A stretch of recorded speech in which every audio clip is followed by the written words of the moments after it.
Now, right up front, this is not a fantastic IM, but it does remind me that sometimes colorations can work in your favor.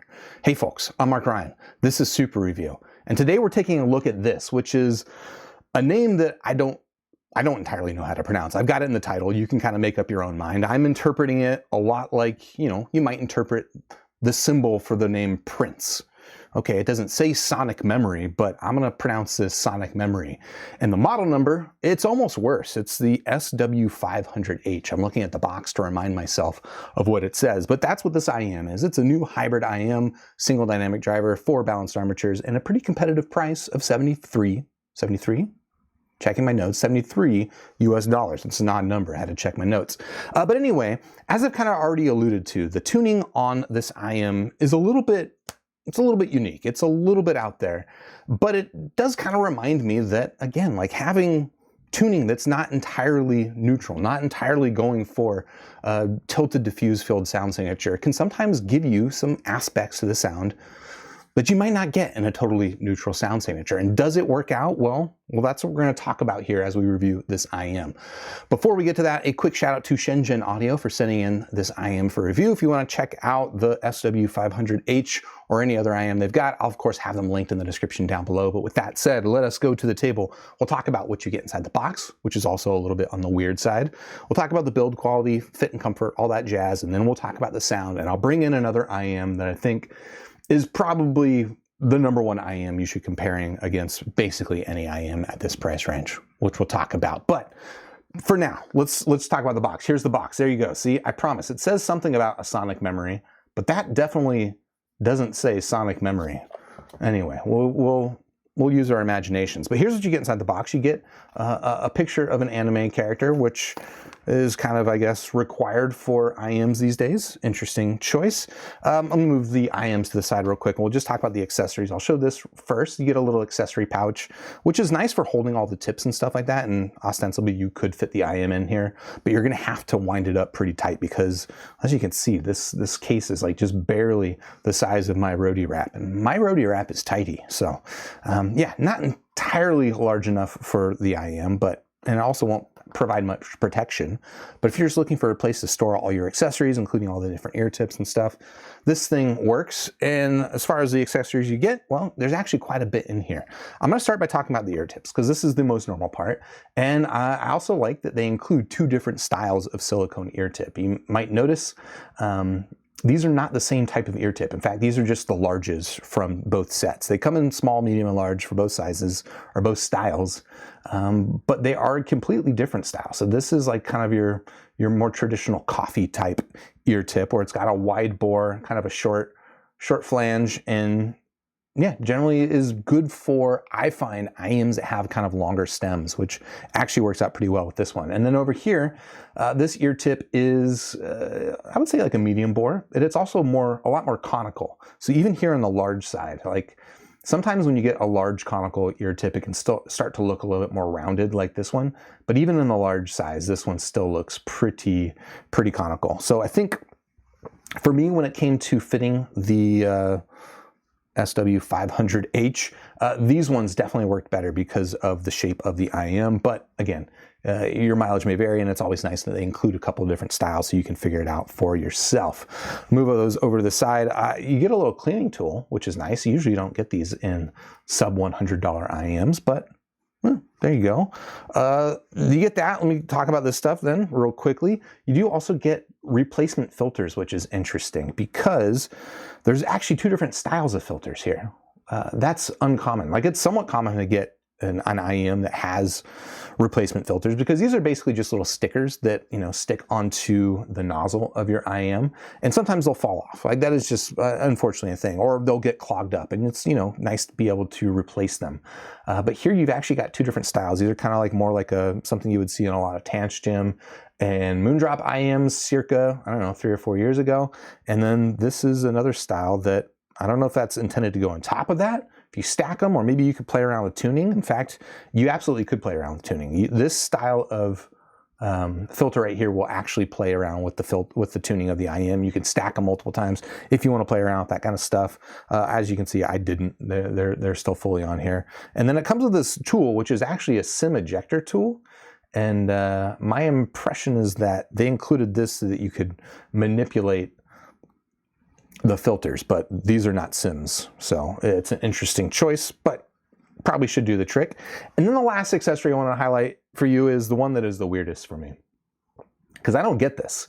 It's got 3.5 mil on one end, and it's got USB-C on the other end. You might think that this is a USB-C headphone adapter. However, I don't think it is. It doesn't work in my MacBook, doesn't work on my Pixel phone. I don't know what this thing is supposed to do. Frankly, I know that they make some of these adapters because there are some analog out headphone jacks. Like, it's very, very rare. In fact, I can't think of any. I don't own any, but maybe that's what this thing is intended to be used for. I don't know. But if you're expecting this to be an included USB-C dongle, it's not that. You can't plug this thing into your phone, or you certainly can't plug it into my phone, and it won't work. But that will bring us to talking about the IMs themselves. Let's talk about the build quality on this, starting with the cable. And the cable is, I would say it's a decent cable. It's definitely on the thin side, but you can see that the behavior on it is actually quite nice. It's not particularly memory prone. It's got a decent drape to it, and it doesn't get kinky or anything like that. So it's generally actually pretty good down here below the Y-split. I like it. The Y-split itself is fairly compact, and it does have a chin slider, although you might notice that the chin slider is a little bit on the loose side, doesn't really stay in place, which is a little bit of a bummer. This copy that I was sent for review has an included inline microphone, although this is an option if you don't want the inline mic. You can buy it without. They do have that listed on Shenzhen Audio. And then, of course, up here you've got your preformed ear hooks with your standard 2-pin connectors. I'll pop that out just to kind of highlight. There's no recess or anything on the 2-pin connector. So this should work with pretty much any 2-pin cable, as long as it's not one of those like QTC style connectors. Now, the one thing I did want to highlight about this cable briefly before I put it away is I don't know if it's intentional, but there is like an extreme outward bend of the ear hook here. You can see that it's basically like jutting out to the side. Now, this is the sort of thing that if you want to, you can change the form of this hook. Basically, you just want to heat up the silicone that wraps these things, and you can kind of reshape it and mold it to however you want. But it's an interesting choice. I don't know if it's intentional or just kind of an accident in manufacturing, but I'll highlight that anyway. And then finally, we will talk about the shells, which are, I don't know, kind of like a medium-sized shell in a fairly generic shape, to be honest.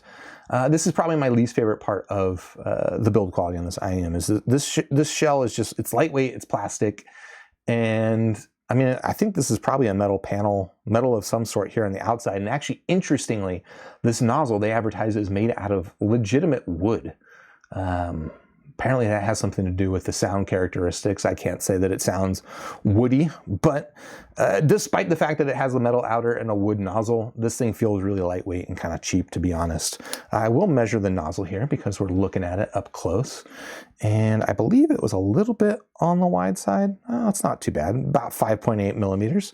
So I don't think most people will have an issue with that, but the overall shape of it in general just doesn't really work that well for fit stability. And I guess that'll be a good time to throw this thing in my ear, and I'll demonstrate that for you now. There you go. You can see again the kind of weird angle on the ear hook.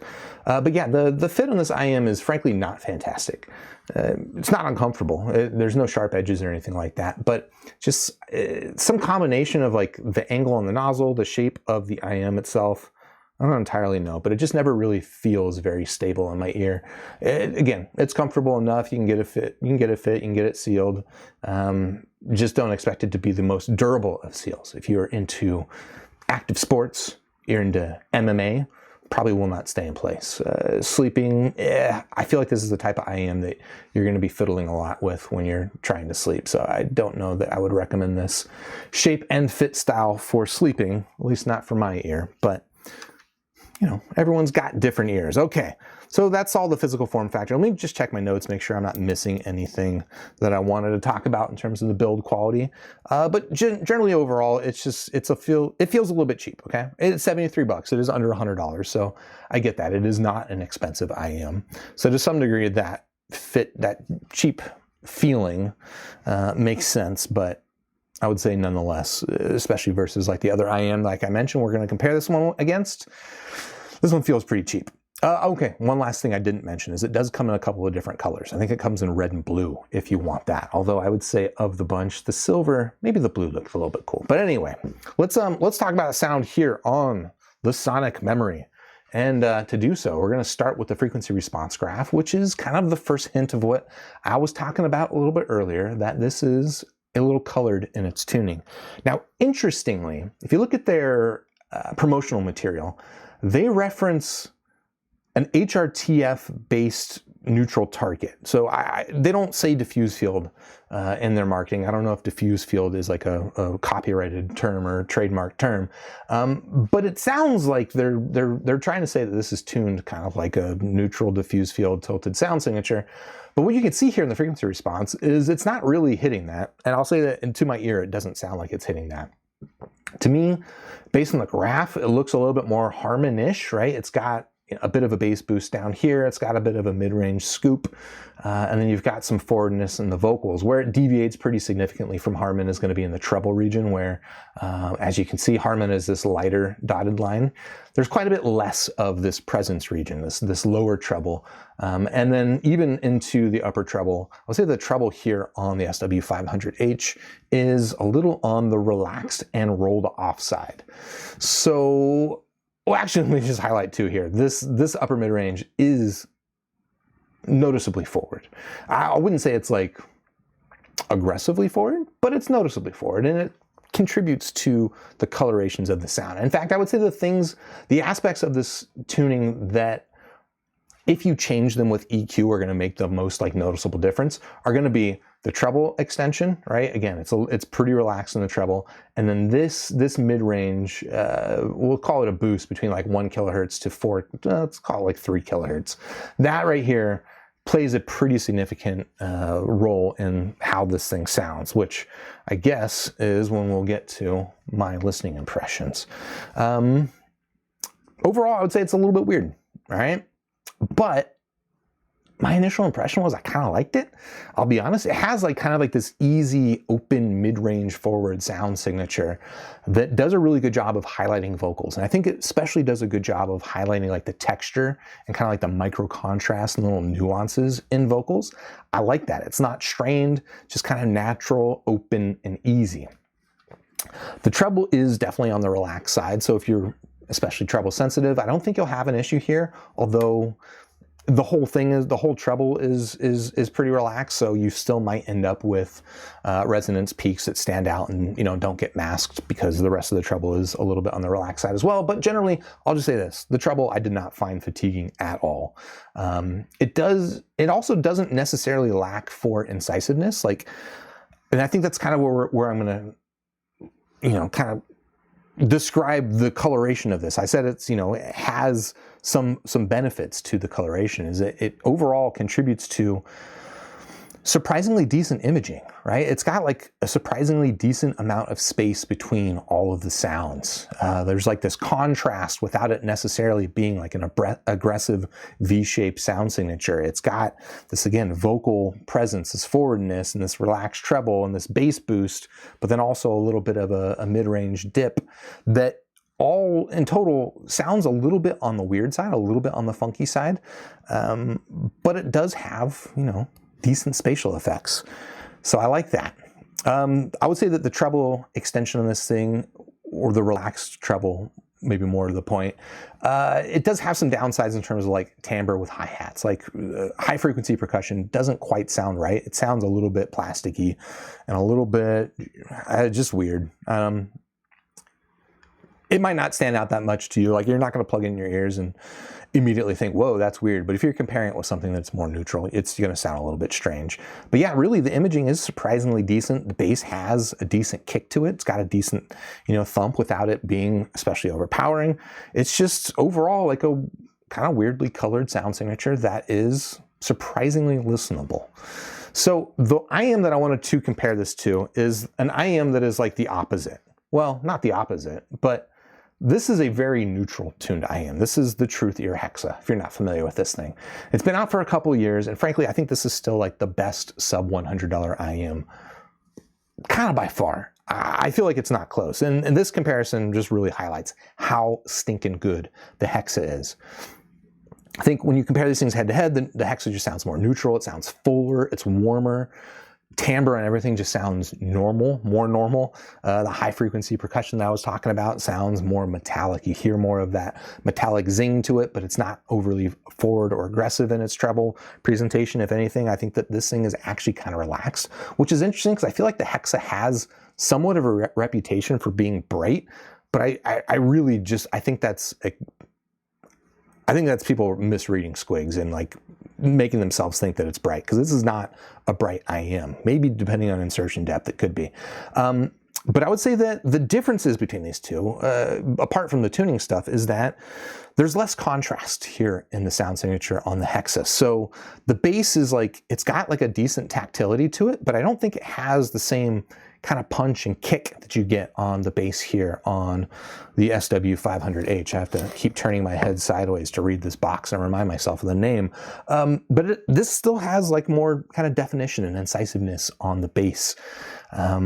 And I would say also, just in terms of like separation between instruments, the SW500H does a little bit better job. Like, it has more of a sense of space, whereas the Hexa, I wouldn't say that it sounds necessarily congested, but it does sound fairly low contrast and fairly relaxed, and like, its space is not what it necessarily does well, but timbre is what this thing does phenomenally.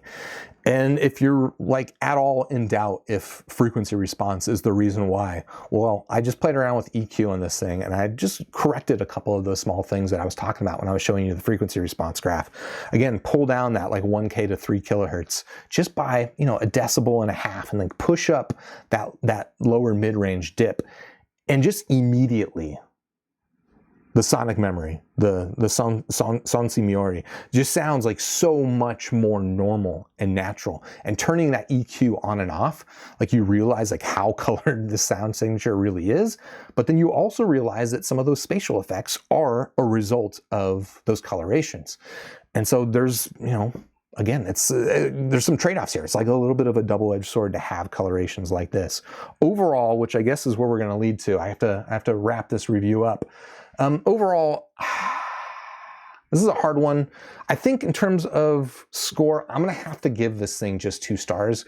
Partly it's because the tuning is a little bit on the weird side, but really a large part of what's informing my score right now is just the build quality is kind of subpar for $75, $73. The tuning is a little bit on the weird side, but again, there are some pros and cons to it. You might actually find that you enjoy this. If you like a kind of mid-rangey sound that, you know, I just also reviewed the Let Shure DX1, another kind of mid-rangey sound signature. That one to me just sounds a lot more dead and dull and boring, whereas the SW500H, it's got some sauce. It sounds kind of fun at times, but it's also got some weirdness. But if you want to check it out for yourself, of course, I will have it linked in the description down below. And while you're down there, if you haven't already, please hit the like button, subscribe to the channel, ding the YouTube bell. Join me on Discord, also linked in the description, and then I'll catch you on the next super review. Cheers.